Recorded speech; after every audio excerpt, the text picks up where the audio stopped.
দম্ভ, দর্প, অভিমান, ক্ରୋଧ এইসବୁ ଜିନିଷ ରହିଛି।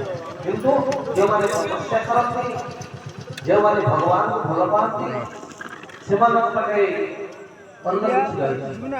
କ୍ଷମାଭୂତି ଶୌଚ ଭଦ୍ରୋହ ନାତିମାନିତା ଭବନ୍ତି ସମ୍ପଦଂ ଦୈବୀ ମହିଜାତସ୍ୟ ଭାରତ।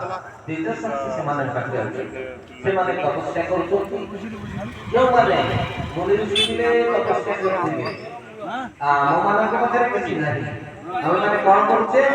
କେବଳ ଅର୍ଥ ଉପାର୍ଜନ କରିବା, ଆମ ପରିବାର ଚଳେଇବା, ଆମ ସ୍ଟାଟସ୍ କରିବା, ଘର କରିବା, ଗାଡ଼ି କରିବା, ଲୋକଙ୍କୁ ଦେଖିବା, ଆମର ଆତ୍ମଗର୍ବ କିଛି ନାହିଁ। ମନରେ ଭାବଇ କରୁ କେଡ଼େ ଚତୁର ମୁଁ ପ୍ରାଣୀ, ସମୟ ଆସିଲେ କାଳ ନେଇଯିବ ଟାଣି। ଆମେ ଯାହା କରୁଛୁ କରୁଛୁ, କିନ୍ତୁ ଯେତେବେଳେ ସମୟ ହେଇଯିବ, ତୁମେ ଯେତେ ଧନରେ ଥାଅ, ଯେତେ ଲୋକ ତୁମ ପାଖରେ ଥାନ୍ତୁ, ତୁମେ ଯାହା କରୁଥାଅ ସେ ନେଇ ଚାଲିଯିବ। ଆଉ କୁଆଡ଼େ ଯିବ? ତାରେ ଠିକଣା ଧରିଯିବ।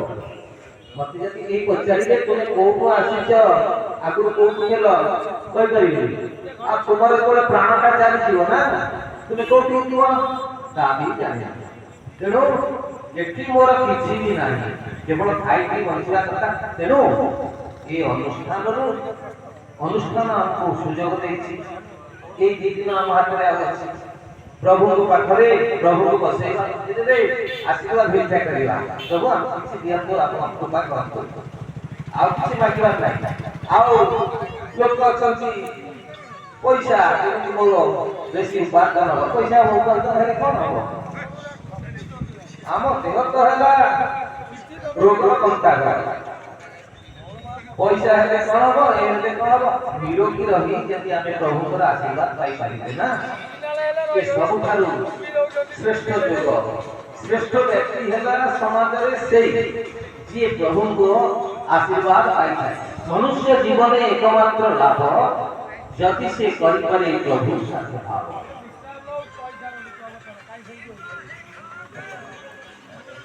ତେଣୁ ଆଉ ଗୋଟେ ମାଳି ଧରିକିରି ଆମେ ଗୁରୁଜୀଙ୍କ ପାଖକୁ ଗଲେ ଗୋଟେ ମାଳି ଧରେଇଦେବେ, ମନ୍ତ୍ର ଶିଖେଇଦେବେ। ସେ କ'ଣ ହବ ନା, ମାଳିଟାକୁ ଜପିବା, ମନ୍ତ୍ର ଜପିବା।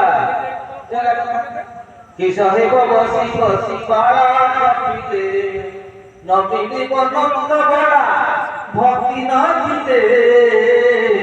କିସ ହେବ ବସି ବସି ମାଳା ଜପିଲେ, ମାଳି ଜପିଲେ କ'ଣ ହବ? ପ୍ରଭୁ ମିଳିଯିବେ? ଏ ହବନି। କିସ ହେବ ଚିତା କାଟି ବଢ଼େଇ ଚାଲିଲେ ପାଣ୍ଠି, ଭୁରି ଭୁରି ପ୍ରଶଂସାରେ ଦିନ ବିତିଲେ। ନମିଳିବ ନନ୍ଦ ବଳା ଭକ୍ତି ନଥିଲେ। ମୁଣ୍ଡରେ, ହାତରେ, ପିଠିରେ, ନାକରେ ଚିତା କାଟି ଦେଇ ନନା ବୁଲୁଛନ୍ତି, ବ୍ୟାଙ୍କ ବାଲାନ୍ସଟା କେମିତି ବଢ଼ିବ ସେ ଚିନ୍ତାରେ ଆସେ। ସେ କ'ଣ ହବ? ପ୍ରଭୁ ମିଳିବେ? ପଥର ଆଗରେ ପଡ଼ି ପାଣି ବୁଲେଇ, ଖାଉଥିବ ଏକା ଏକା ମୁଣ୍ଡ ହଲେଇ। କିସ ହେବ ଧୂପ ଦୀପେ ପୂଜା କରିଲେ, ନମିଳିବ ନନ୍ଦ ବଳା ଭକ୍ତି ନଥିଲେ। ନମିଳିବ ନନ୍ଦ ବଳା ଭକ୍ତି ନଥିଲେ।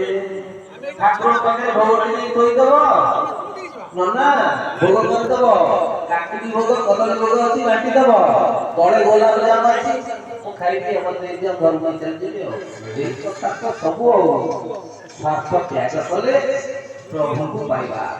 ଆଉ ଶାନ୍ତ ଶିଷ୍ଟ ସତ୍ୟ ଶାନ୍ତି ଦୟା କ୍ଷମା এই ଗୁଣକୁ ଧାରଣ କରି ପ୍ରଭୁଙ୍କୁ ଆରାଧନା କରିବା, ତାହେଲେ ଆମକୁ ପ୍ରଭୁଙ୍କର ଆଶୀର୍ବାଦ ମିଳିବ। ଅନ୍ୟ କିଛି ଆବଶ୍ୟକ ନାହିଁ ଏ ସଂସାରରେ। एमपी एमपी एमपी आसवे आज देखा करके पड़े, काली दिन पड़े।